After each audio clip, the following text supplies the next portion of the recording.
Hello dear friends, my name is doctor Ayesha. मैं doctor Ayesha रियाज के forum से आपसे बात कर रही हूँ। यहाँ पर आज मैं आपको बताऊँगी कि कौन से महीने से नॉर्मल डिलीवरी के लिए किसी भी हामला औरत को वॉक स्टार्ट कर देनी चाहिए। यहाँ पर मैं आपको बताती चलूँ, जो फर्स्ट ट्राइमेस्टर है, सेमेस्टर जिसको हम पहले 3 माह हमल के कहते हैं, इनमें हम बच्चियों को आम तौर से कहते हैं कि आपने मुकम्मल तौर पे आराम करना है। मैं हमेशा अपने पेशेंट्स को कहती हूँ कि जो फर्स्ट ट्राइमेस्टर है वो आपका आराम का टाइम पीरियड है, क्योंकि इसमें बच्चे की हार्ट बीट आनी है, प्लासेंटा आवल ने डेवलप होना है, इसमें पेशेंट्स जो बेबी है उसके बेबी पार्ट्स का बनना है, यानी कि बहुत सारा जो बेसिक वर्क है आपके बेबी से मुतालिक ये फर्स्ट ट्राइमेस्टर में है। इसमें आप आराम करें। जो सेकंड ट्राइमेस्टर है उसके बाद आपने कोशिश करनी है कि आप आहिस्ता आहिस्ता अपने घर के कामों को स्टार्ट करें, यानी कि जैसे खाना पकाना है, सफाई करना है, रोटी बनाना है, बर्तन धोना है, यानी कि इस तरह के कामों से भी आपकी जो बॉडी है वो एक्टिव रहती है। तो कोशिश करें कि आप लोग जो हैं वो घर के काम स्टार्ट करें।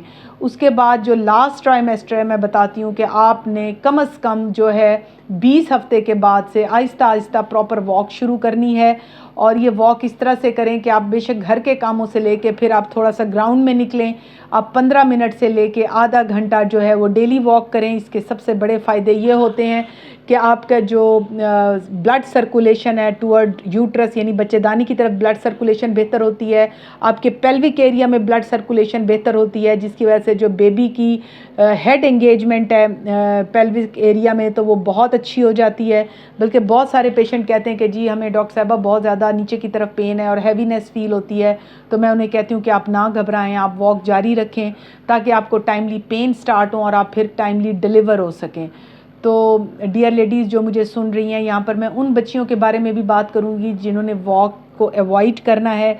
इनमें वो बच्चियाँ जिनको प्री टर्म लेबर स्टार्ट हो जाती हो, यानी वक्त से पहले दर्दें स्टार्ट हो जाती हों, या जिनके जुड़वा बच्चे हों, या वो बच्चियाँ जिनके बच्चे की पोजीशन उल्टी हो, यानी कि वो ब्रीच हों बच्चे, या वो बच्चियाँ जिनके ऑलरेडी 3 से 4 सिजेरियन हो, बड़े ऑपरेशन हो चुके हों, या वो बच्चियां जिनका प्लासेंटा लो लेंगे, यानी आवल नीचे की तरफ हो, उसने बच्चेदानी के मुंह के ऊपर हो या बच्चेदानी के मुंह को कवर किया हुआ हो, तो हम डॉक्टर्स उनको टाइमली बता देते हैं कि आपने रेस्ट करना है, क्योंकि ये वो बच्चियां हैं जो कि वॉक ना करें, क्योंकि इन्होंने वैसे भी जो है बड़े ऑपरेशन में या सिजेरियन सेक्शन में लैंड कर जाना होता है। तो इस टाइम पीरियड को जहन में रखें। मैं हमेशा कहती हूँ कि हमल बीमारी नहीं है, इसको बीमारी ना समझें।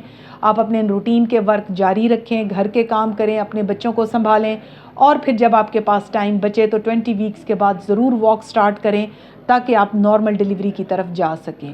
Thank you very much.